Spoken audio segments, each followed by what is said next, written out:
it sometimes reestablishes an older custom, and that's what we have today, this gospel for the second Sunday of Lent, which is that of the Transfiguration. It's a very old custom. Why is it there? Well, as the Father said, it could be a way for Jesus to prepare the disciples, the apostles, for the, quote, scandal of the cross when they saw his humanity utterly humiliated and destroyed. Well, they would have remembered this deeper dimension of who Christ is, the eternal dimension. Tradition says that the Transfiguration took place 40 days before Good Friday. We also have, of course, the Feast of the Transfiguration, which is in August 6th. My monastery, my Carthusian monastery up in Vermont, was named the Charterhouse of the Transfiguration. In a sense, it's what we're all about. It's about being transfigured, transformed more and more into Christ, which is really what the second reading speaks of. And it uses the same words.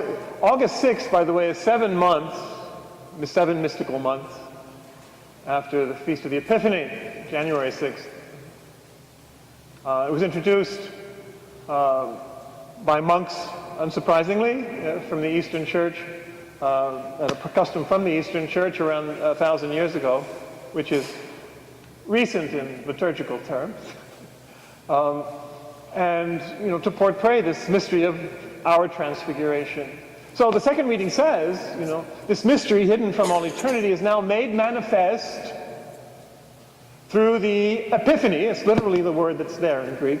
Through the Epiphany, the appearance of Jesus Christ, who destroyed death and, very interesting phrase, illuminated life and immortality. Illuminated life and immortality.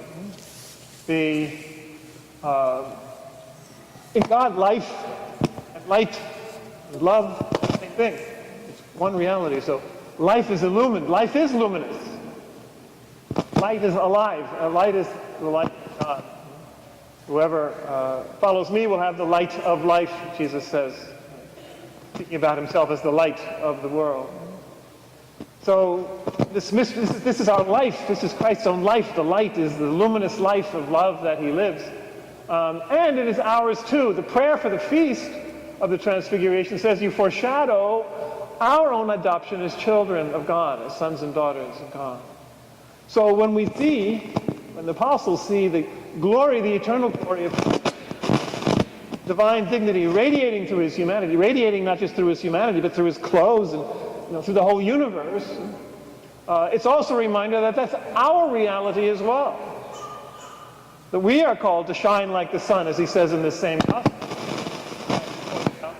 That the dust shall shine like the sun in the kingdom of their Father. So it's our own reality which is there as well. And just as the apostles didn't always perceive it, even though it was always there, for those who have eyes to wake up and see it, well, the same for us. We're so often not aware of our own radiant, shining life and love of God within us. That's our true being in Christ, because of all the other stuff that gets in the way.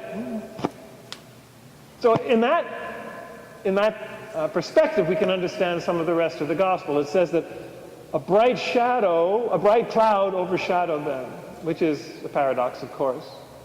How can a bright cloud overshadow? But mystically, that's true. The bright cloud, the shining illumination of God's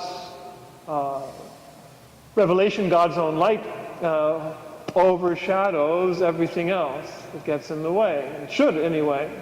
So that puts everything else in shadow. The more usual perceptions that we have, the superficial judgments and perceptions that we have of ourselves, of the world, of people, which tend to be so much on the surface and partial, in all senses of the word, partial, are overshadowed by the revelation of this true depth of everything, this radiant light which is at the center of everything. So that can, and then we hear, you are the beloved son, this is my beloved son in whom I am well pleased. we can listen to him, and we discover that he says that to us. You are my beloved children in whom I am well pleased. We become aware of our own reality in Christ. And of course we're afraid, as the apostles were, and fell prostrate. But Jesus comes and touches them, touches us, and says, do not be afraid. Arise, literally the word that's used for Christ's resurrection. Arise and do not be afraid. And what happens when they arise? They see no one else but Jesus alone. And that's what happens when we have our vision truly enlightened. We look around and see nothing but Jesus alone. And people and ourselves and flowers and trees and everywhere we see only the light of Christ. So that's what our Lenten journey is for. That's what our human journey is for. It's about that transformation. And how do we get there? Well, that's what the first reading tells us. Our father, Abraham, our father in faith, it's his call. And what's his call? Lach lekah in Hebrew.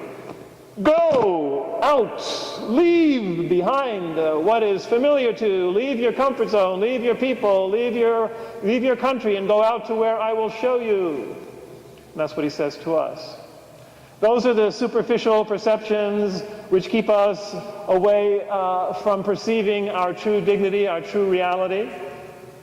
All the relative definitions that we give ourselves about our culture, our sex, our country, our religion, even our race, all these more superficial identities, Jesus says to us, leave it behind.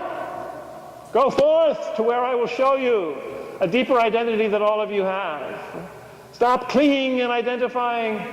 Stop clinging to these other identities.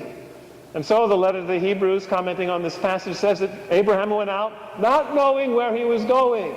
Of course, we don't control or understand, this deeper dimension of reality and of ourselves. So we have to be shown. Listen to him. We have to allow God to show it to us. And the letter to the Hebrews goes on to say that he wandered on the earth as a pilgrim in a foreign land, which is what we are, pilgrims in a foreign land, expecting the city whose foundation is God. And that's who we really are. That's what heaven is. That's what we can already begin to experience here. It's like the Exodus too. The Israelites were called to leave behind the slavery, the oppression, but also the comfort, the identity, the security, in a sense, as they later lamented in the desert, of what Egypt was, and to go into the desert, wandering not knowing where or how, simply following the voice of God into eventually the promised land.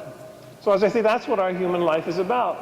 So we have to cultivate a life of prayer, deep enough to allow us to dive into the abyss, beyond our comfort zone of our usual definitions and identities and, our passports and our stock folio and all of that, down into the light and life and love of God that is our true identity in Christ. So it's good that we have this reminder, this challenge, this encouragement, to realize this is the deeper dimension. No matter what else happens to us, no matter what crucifixions we go through, there is this deeper identity. The passion leads to the resurrection. And it's already there within us. We can't lose it. You only have to wake up to it through the grace of God. So if we go on this journey, if we do this exodus, if we go out to where the Lord will show us, if we go down deep enough, we'll eventually no longer fear. We'll arise and look around and see nothing but Jesus alone.